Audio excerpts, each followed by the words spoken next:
Hi, I'm Josh. And I'm Sam. Welcome back to bonus content where I will be discussing The Lost 20. The Lost 20 Star Wars video games, that is. So, who do we have on this list for The Lost 20? Why, we have none other than my number 4 favorite Star Wars video game, Star Wars Knights of the Old Republic 2, The Sith Lords. Basically, this game, you start off as a broken Jedi. As a broken Jedi, you you gather companions and figure out the state the galaxy is in, which is not good. The Sith are winning, the Republic is barely held together, and the Jedi are basically extinct. Basically, it's Order 66 and the Jedi Purge all over again. So you are basically the last Jedi in the galaxy, or so you may think. There are a few Jedi left. So your mission is to meet this old woman on the space station, work with your companions to escape the space station and escape the Sith who are now hunting you on the space station. You meet a Sith Lord by the name of Darth Sion, the Lord of Pain, who tries to kill you on a captured Republic ship. You actually find out the state of the planet Telos, which was destroyed before the last Knights of the Old Republic. And yeah, they're rebuilding, so Telos is doing well. Oh yeah, you also meet a few of your former Jedi Masters who hate and despise you. Like this Atris fella. Like this Atris woman on the Telos Academy. You basically run into her while trying to escape Telos from the Sith because the Sith are hunting you. You can't stay in one spot. Otherwise, you'll lead the Sith directly to you, and then it's game over. So, yeah, you meet this Atris person, you meet a few other companions, and then your trusty little droid, T3, who you meet at the beginning of the game, shows you a hologram of your exile. Of when you were exiled from the Order, because why were you exiled? Well, you followed Revenant and Malak into war, you ordered the activation of the mass shadow generator, you destroyed the Mandalorians, and you fell to the dark side in the process. The Council basically couldn't forgive a thing like that, so they kicked you out of the Order. They threw you out. So, now you're trying to find the remaining Jedi Masters of the Council that are still alive. So you're going to Nar Shaddaa to find Master Zez Kyle, Dantooine to find Master of Rook Lamar, who still is a jerk and does not like you. You're going to Onderon to find Master Kavar, who's basically the guardian of the Queen. Oh, and on Onderon's moon, Duxon, you find one of your new companions, Canderous Ordo, also known as Mandalore the Preserver. He now leads Mandalorian clans and is rebuilding the Mandalorians.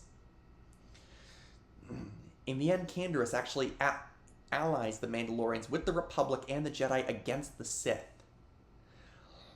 The final Jedi Master to look for is Master Vash, but she's dead. But yeah, she's dead, killed by Sion.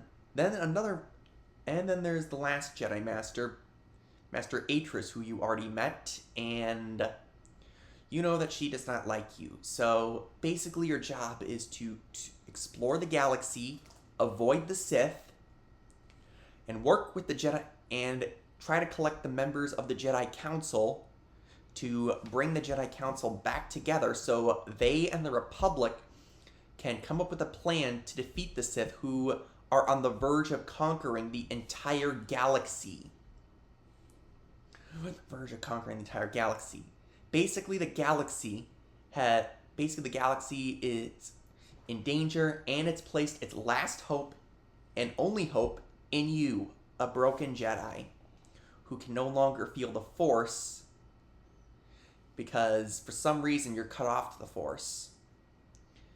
So basically, Knights of the Old Republic 1 was about you're the hero. You have to save the galaxy, defeat the Sith, and defeat Darth Malak, or else the Republic is doomed. Basically, this one is about the consequences of your actions. Every action you take in this game has a consequence for the galaxy, for bringing the galaxy closer under Sith control, or helping the Republic rebuild itself. Basically, this is a much darker version of the original Star Wars Knights of the Old Republic. All right, that's all very interesting. What can you tell us about Mitra Surik, or as she was known back then, the Jedi Exile? Mitra Surik, aka the Jedi Exile, she was a student. She started off as a Jedi student, but like most Jedi who joined Revan's cause, she also worshipped Revan as a hero. Basically, she followed Revan and Malak everywhere they went when they founded the Jedi movement to help the Republic fight the Mandalorians. Mitra Surik actually argued with Atris on why she should go and why it's best for her to join the fight against the Mandalorians. Mitra Surik also really loved Revan and wanted to follow him into battle anywhere. Atris refused to have Mitra Surik join Revan's revanchist movement to fight against the Mandalorians, and Mitra Surik decided to go anyway. At the Battle of Malachor, during the Mandalorian War, she found a bond with all of the Jedi and all of the Republic troops that joined Revan's cause.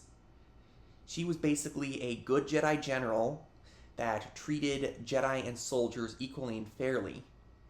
Revan thought about victory in the Mandalorian Wars, and Malak despised working with Jedi or Republic troops, and did not like being friendly to any of them. Which Malak butted heads with Mitra Surik on. During the Battle of Malachor 5, Mitra Surik was the one that ordered the activation of the mass shadow generator. Revan couldn't do it because Revan was off fighting Mandalore the Ultimate. So Mitra Surik ordered the activation of the mass shadow generator, which destroyed Malachor 5 and wiped out both Republic and Mandalorian forces. The Republic won and the Mandalorians were splintered, fractured, and basically without a leader. After the big victory celebration where Revan and Malak were hailed as heroes, Mitra Surik was called back to the Jedi Council to face punishment for Revan's actions, Malak's actions, and the actions of the entire revanchist movement. Basically, Revan and Malak later went off to face some unknown threat, but the Council ordered Mitra Surik to stay to face judgment. After Mitra pleaded her case, the Council gave their decision. She was to be exiled, and she was no longer declared a Jedi because the Council sensed the dark side within her and thought that she was a threat to the entire Jedi Order just being alive. So, Mitra Surik gave up her lightsaber and left. Now Mitra Surik has returned, and Mitra Surik has returned in a dark age where the Sith are where the Sith are conquering the entire galaxy, and a group called the Exchange has posted a bounty on Jedi.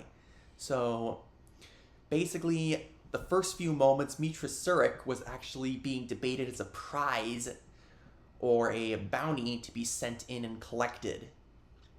But that was before the entire Paraga station had some sort of mechanical malfunction and everyone died.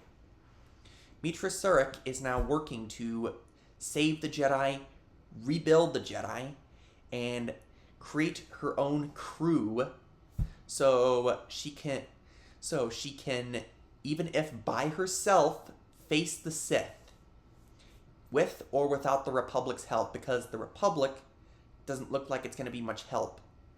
Mitra is also looking forward to building working on rebuilding the Jedi Council so they and the Republic can make a decision on what to do about the Sith threat. Mitra Surik has a relationship with a lot of members of the crew. And yeah, Mitra Surik also is training some of her crew members to be Jedi so that they can rebuild the Jedi Order. Basically, Mitra Surik has the same talent now as she did then. She has this influence that whatever she commands, anyone will follow her command. Anyone will follow her to the letter.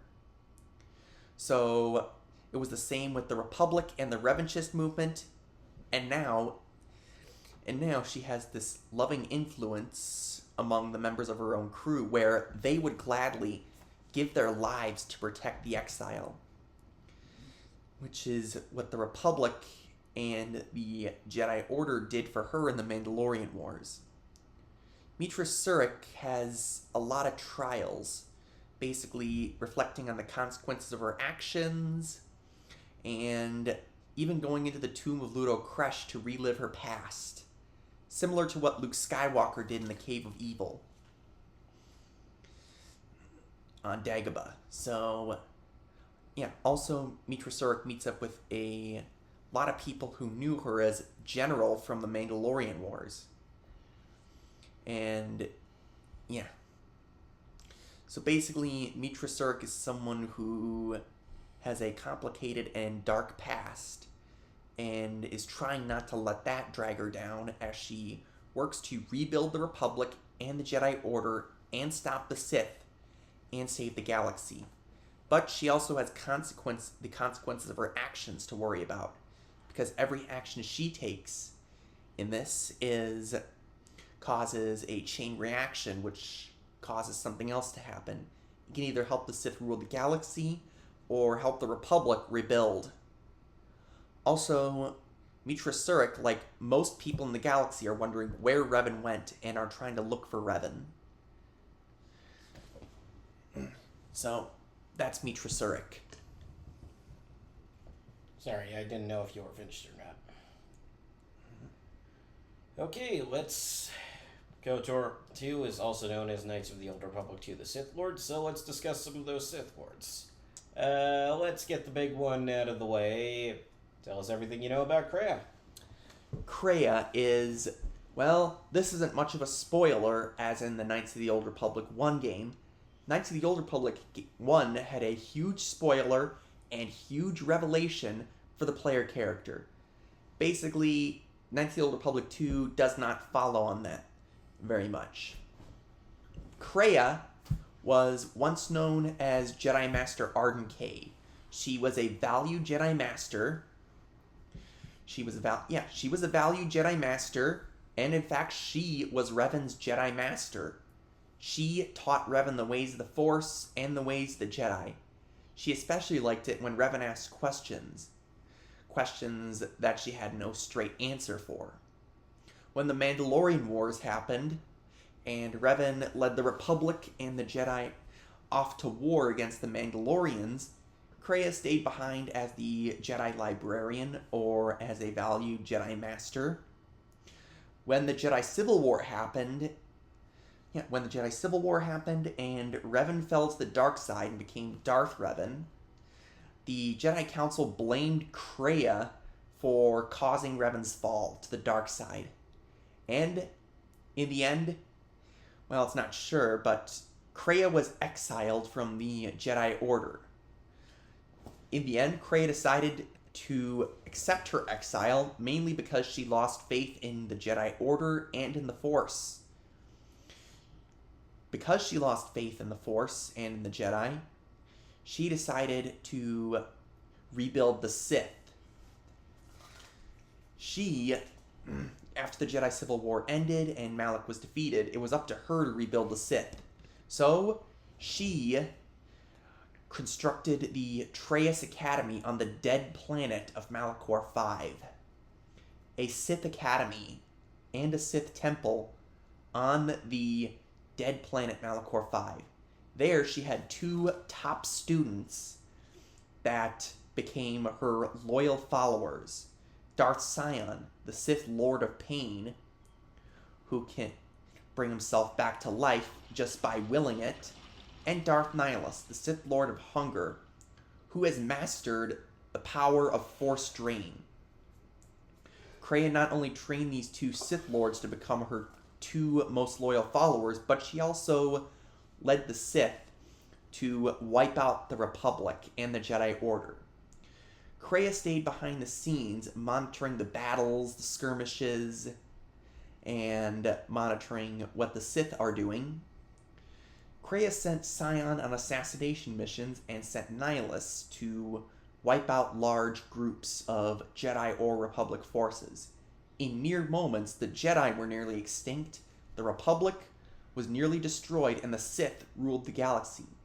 By the time the Sith ruled the galaxy, Sion and Nihilus decided they had enough of the old woman and betrayed her, nearly killing her in the process. Darth Traya escaped and took the name Kreia, once again becoming a Jedi. She worked with the Exile to stop her former students from ruling the galaxy as the sole two Sith Lords. She had this strange change of heart where she decided to help the Exile see the Force again, help the Exile rebuild her crew, and rebuild the Jedi Order, even though she was definitely against the Exile having any friends or having any crew members, or even rebuilding the Jedi Order in the Republic, since secretly Kreia was trying to turn the Exile to the dark side. Well, not the dark side, but make the Exile her next pupil and make the Exile see the true enemy of the galaxy, which caused the Sith and Jedi to betray Kreia, the Force. Kreia believed that the Force was responsible for all the death and destruction and the conflict throughout the galaxy. It was the cause behind her betrayal and near death, and what Kreia wants is to break the endless cycle of empires, republics, Jedi, Sith, and basically start a new one. One where the Force does not exist. One where everyone can live happy without the use of the Force. Kreia is a complicated Sith Lord and a complicated creature, but she has strange motives, but she makes sense. Kreia was right about the current state of the galaxy, the endless cycles, and everything. And yet, she thinks that you are not ready to see clearly. So in the end, she betrays you and reverts to Darth Traya again. Then you must find her on Malachor 5 and stop her before she annihilates the Force. Big plans and complicated reasons. Kreia is an enigma in this game.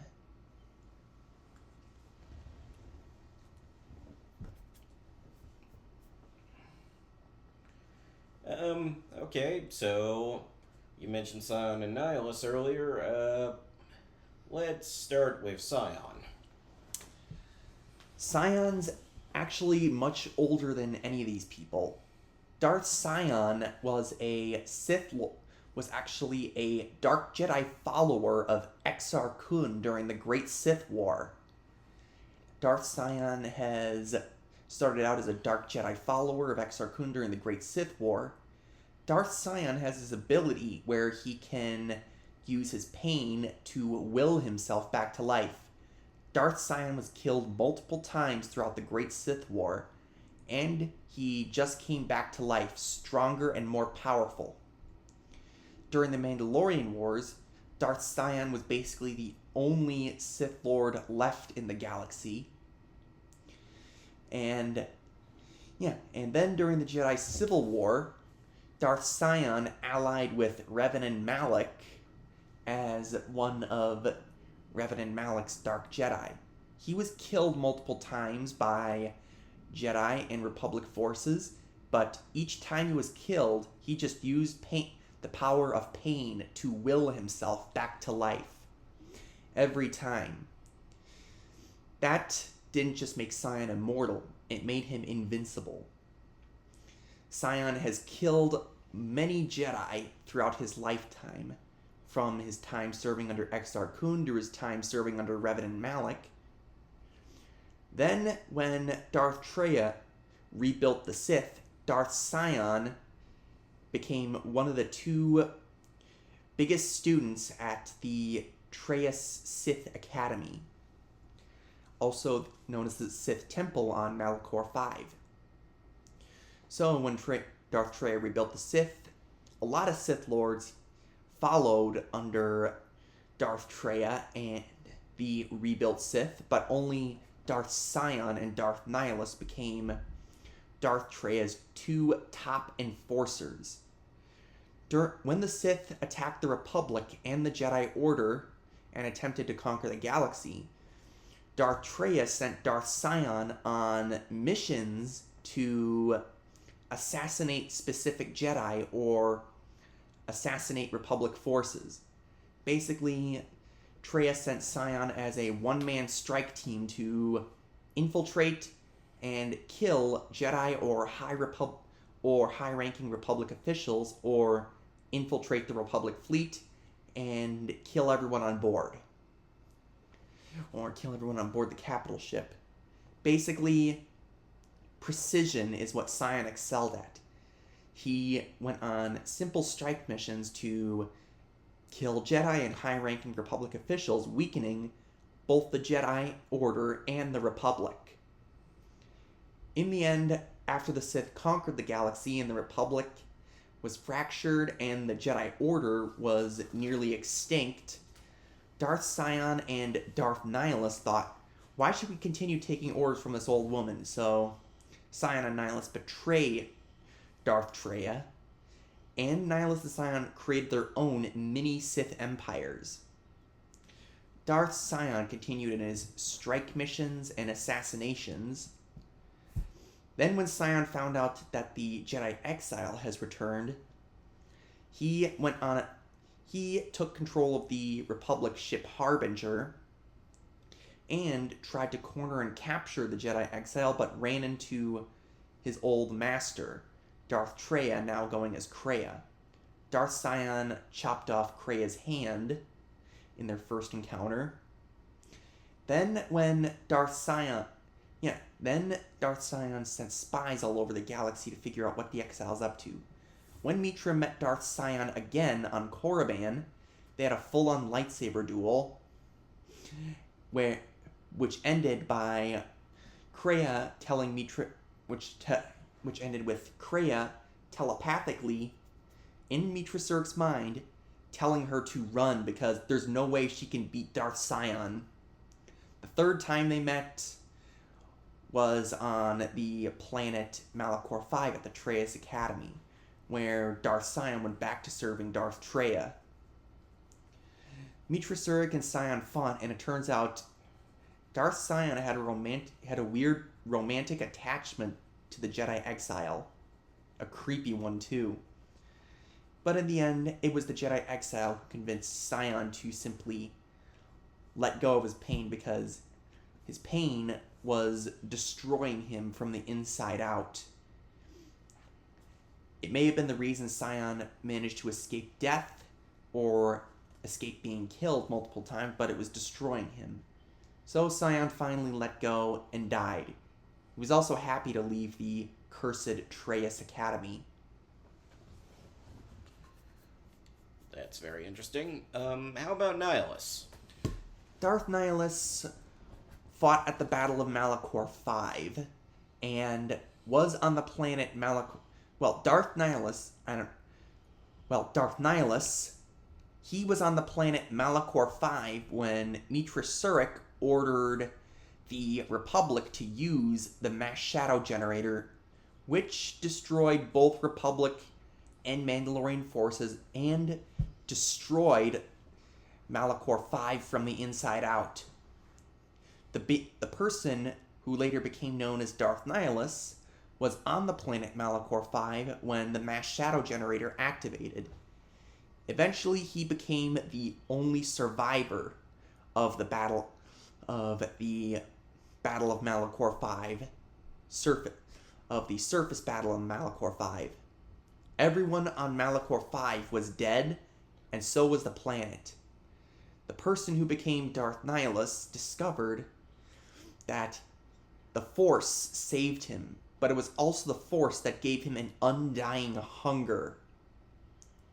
A hunger to consume life. So, Darth Nihilus started out using Force Drain. He started small by just draining the lives of people, things, but soon, with every person he killed by draining the life from, his hunger grew stronger and stronger.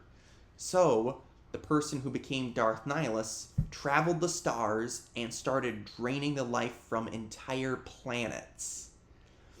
The destruction of entire planets and the draining of life from those planets satisfied Darth Nihilus for a time, but then his hunger came back stronger. Every time Darth Nihilus drained a planet or drained the life from living beings, his hunger returned stronger than ever, and Darth Nihilus had to satisfy himself. Eventually, his power in the Force and his hunger became too strong that his physical body faded, and he sealed his spirit in black Sith cloaks and a creepy mask, becoming the Lord of Hunger. Darth Nihilus wanted to learn how to control his Force powers and how to control his Force drain, and more importantly, to satisfy his hunger. So he went to the Traya's Academy. So when the Sith returned, under the leadership of Darth Traya, he went to the Traya's Academy and learned the ways of the Sith. He became one of Darth Traya's top 2 enforcers alongside Darth Sion. When Darth Traya led the Sith attack again, when the Sith attacked the Republic and the Jedi Order and attempted to conquer the galaxy, Darth Traya sent Darth Nihilus on missions to find out where there's a big Republic or Jedi gathering and then drain the life of the planets that the Republic and the Jedi Order are gathered on. That basically destroyed a lot of major capital cities that the Republic had, and destroyed a lot of Jedi enclaves and Jedi temples throughout the galaxy. The Jedi Council and a bunch of Jedi gathered on the planet Qatar. A bunch of Jedi gathered on the planet Qatar to discuss their next move about how to fight this mysterious Sith threat. But Darth Nihilus found out about the meeting on Qatar and drained the life from the entire planet. Jedi Master Vander Tokar from KOTOR 1 was one of the casualties of Qatar. But also on Qatar, Darth Nihilus found himself a Miraluka, a survivor from the destruction of Qatar.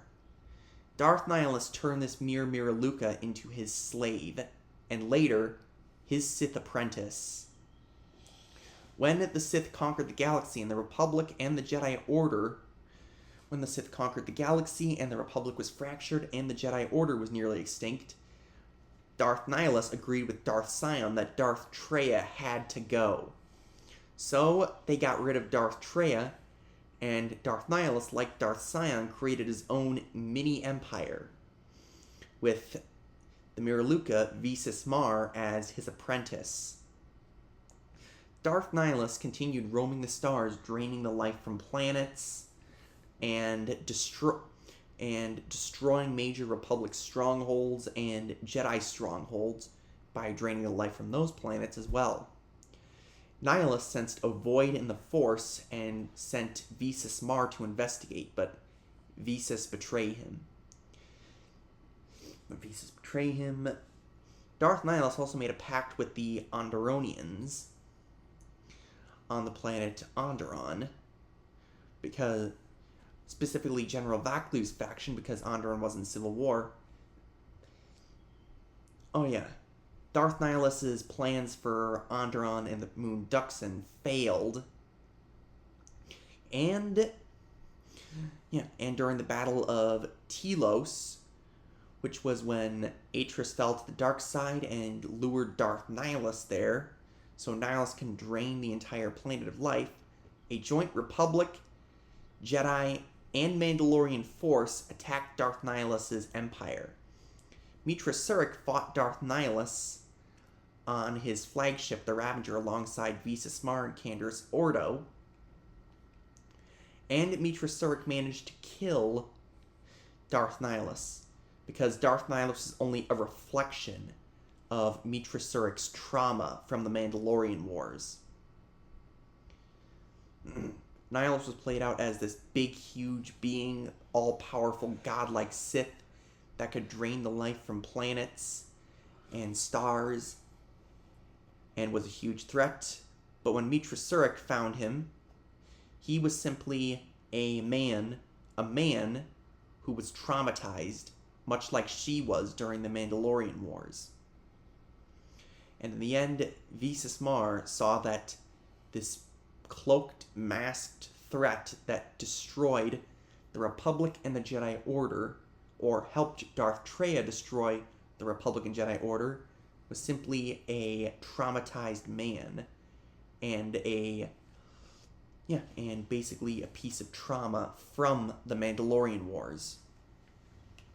Alright, I think that's good for today. See you next time.